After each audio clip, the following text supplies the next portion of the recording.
നിങ്ങളുടെ ചെയർമാൻ കൂടിയായ സംവിധായകൻ രഞ്ജിത്തിനെതിരായിട്ടുള്ള ഗുരുതരമായ ആരോപണം വരുന്നു. ഒരു ബംഗാളി നടിയുടെ ഭാഗത്തു നിന്നാണ് ആരോപണം ഉണ്ടാകുന്നത്. എങ്ങനെയാണ് അതിനോട് പ്രതികരിക്കുന്നത്? അതിൽ അക്കാഡമി ചെയർമാൻ എന്നുള്ള നിലയിലല്ല അത്. ആരോപണം വളരെ ഗൗരവപ്പെട്ടത് തന്നെയാണ്. അപ്പോൾ അത് പരിശോധിക്കണം. പരിശോധിച്ചിട്ട് അതിൽ കഴമ്പുണ്ടെങ്കിൽ തീർച്ചയായിട്ടും ഗവൺമെൻറ് അതിൽ നടപടിയെടുക്കുമെന്നാണ് ഞാൻ പ്രതീക്ഷിക്കുന്നത്. അതിലൊരു പ്രധാനപ്പെട്ട ഒരു വിഷയം വരുന്നത്, ഇങ്ങനൊരു ആരോപണ വിധേയനായ ഒരാൾ ഈ അക്കാഡമിയുടെ ചെയർമാൻ സ്ഥാനത്ത് തുടരുന്നത് ശരിയാണ്? ഇല്ല, അതിപ്പോൾ ഒരാൾ ഒരു ബംഗാളി നടിയാണിപ്പോൾ വളരെ കൃത്യമായി സാറിൻ്റെ പേരടക്കം എടുത്ത് പടത്തിൻ്റെ പേരടക്കം പറഞ്ഞുകൊണ്ട് ഇന്നലെ ഒരു ഇൻ്റർവ്യൂ കൊടുത്തത്. അതിലാണ് ഞാനത് കണ്ടത്. അപ്പോൾ അത് വളരെ ഗൗരവപ്പെട്ട ഒരു വിഷയം. എന്തെങ്കിലും ഒരു പടത്തിൽ എടുക്കാത്തത് കൊണ്ടോ എടുക്കുന്നത് കൊണ്ടോ ഒന്നും ഒരു ആരോപണം, ഇത്തരം ആരോപണങ്ങൾ ഒരാൾ ഉന്നയിക്കില്ല. അതും ഒരു സ്ത്രീ ഉന്നയിക്കില്ല എന്നാണ് ഞാൻ വിചാരിക്കുന്നത്. അപ്പോൾ അത് വളരെ ഗൗരവപ്പെട്ട വിഷയം തന്നെയാണ്. അപ്പോൾ അത് വളരെ ഗൗരവത്തോടെ തന്നെ പരിശോധിച്ച് ഗവൺമെൻറ് അതിൽ നടപടിയെടുക്കും എന്നാണ് ഞാൻ പ്രതീക്ഷിക്കുന്നത്. എങ്ങനെ? അല്ല, അത് അവർ തീരുമാനിക്കേണ്ടതാണ്. അത് അല്ല, അത് രഞ്ജിത്താണ് തീരുമാനിക്കേണ്ടത്, നമ്മളല്ല. ഇതിന് മുൻപ് ശൈലി മാറ്റണം എന്ന് പറഞ്ഞത് ഒരുപാട് നിങ്ങളുടെ ഭാഗത്തുനിന്ന് തന്നെ നിർദ്ദേശങ്ങളുണ്ടായിരുന്നു. അതെ, അത് IFFK ബന്ധപ്പെട്ട ചില പ്രശ്നങ്ങളുണ്ടായിരുന്നു. അത് സംസാരിച്ച് അതൊക്കെ ഒരു സമവായത്തിലെത്തുകയും ആ പ്രശ്നം പരിഹരിക്കുകയും ചെയ്തിട്ടുണ്ട്. രാഷ്ട്രീയ നിയമനമാണെന്നാണ് മന്ത്രി പറഞ്ഞത്. അതായത് അങ്ങനെയാണെങ്കിൽ സ്വാഭാവികമായും സർക്കാർ തന്നെയല്ലേ അതിനകത്ത് ഇടപെടേണ്ടത് അല്ലേ?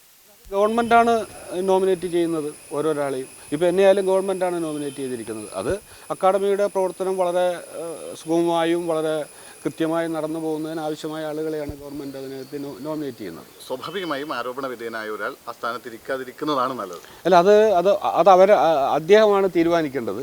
പിന്നെ അതിൻ്റെ ആ ആരോപണത്തിൽ കഴമ്പുണ്ടെങ്കിൽ അതിൽ നടപടിയെടുക്കേണ്ടത് തീർച്ചയായിട്ടും ഗവൺമെൻറ്റാണ്. ജോഷി ജോസഫ് എന്നടക്കം സംവിധായകനടക്കം പറയുന്നു സാക്ഷി പറയാൻ തയ്യാറാണ്. പക്ഷേ ഗവൺമെൻറ് എപ്പോഴും പറയുന്നത് പരാതി തന്നാൽ മാത്രമേ നടപടിയെടുക്കുള്ളൂ. ആ ഒരു സമീപനം ശരിയാണ്?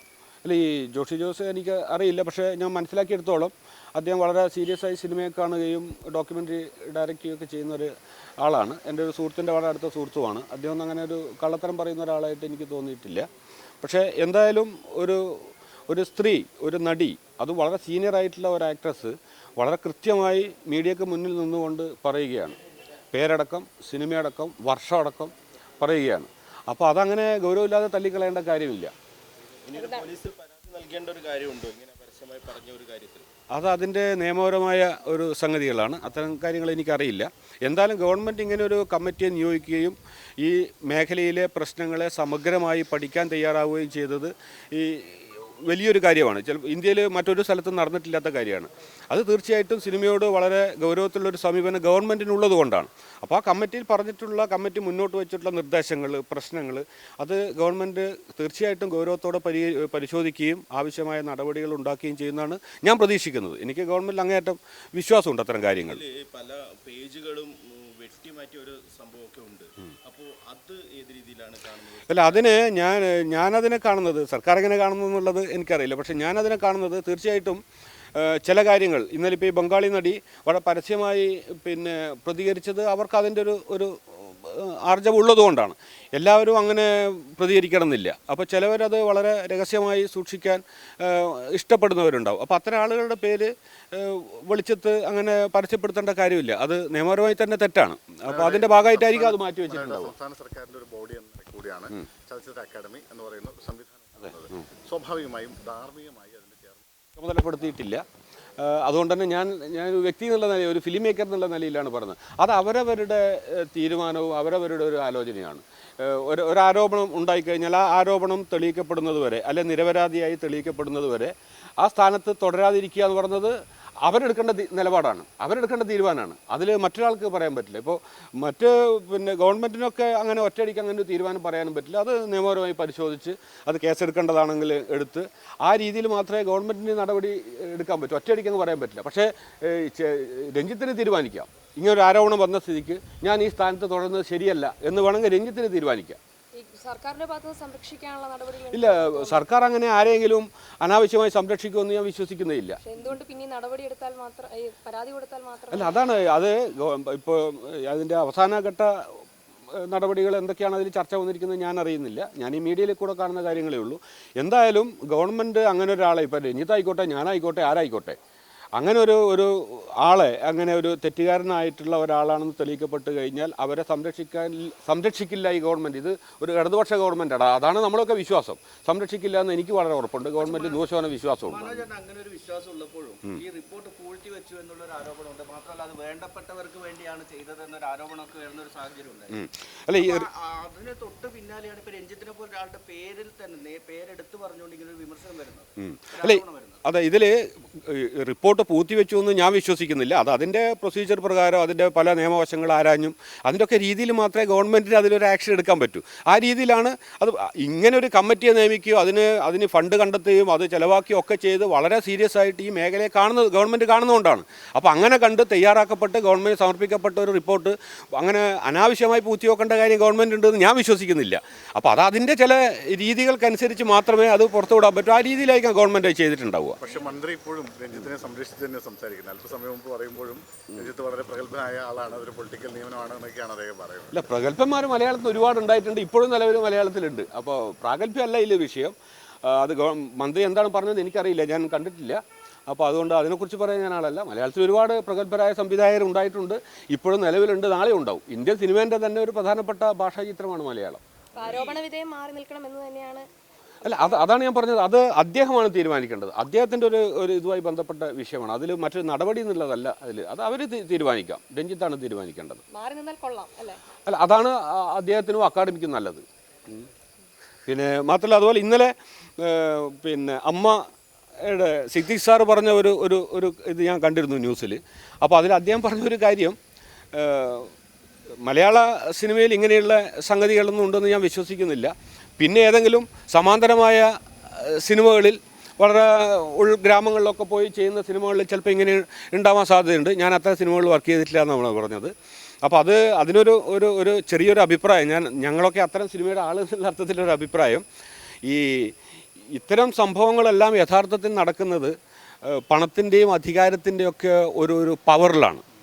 അത് വൻ സിനിമകളിലാണ്. യഥാർത്ഥത്തിൽ ഈ സമാന്തരമായി അക്കാഡമിക് മൂവീസ് ചെയ്യുന്ന വളരെ ചെറിയ പൈസക്ക് ചെയ്യുന്ന ഒരു സിനിമയിലൊക്കെ അതിൽ തൊഴിലാളിയും തൊഴിലുടമയും ഇല്ല.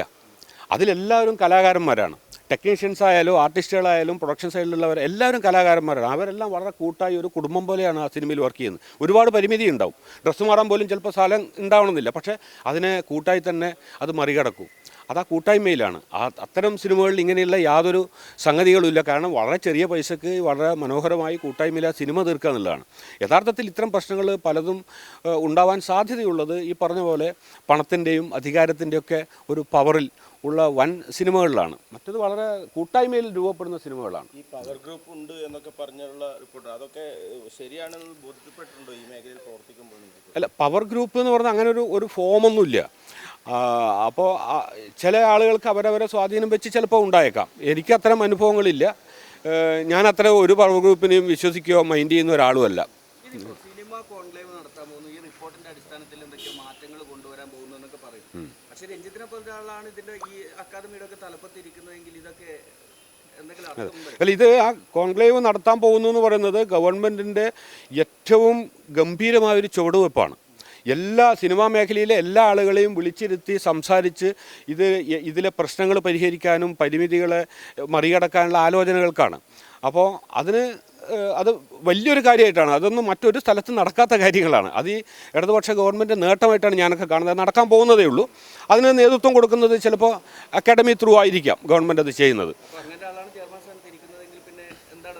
അല്ല, അയാൾ കുറ്റക്കാരനാണെങ്കിൽ അയാൾക്കെതിരെ നടപടിയെടുക്കണം, അതിൽ യാതൊരു തർക്കവുമില്ല.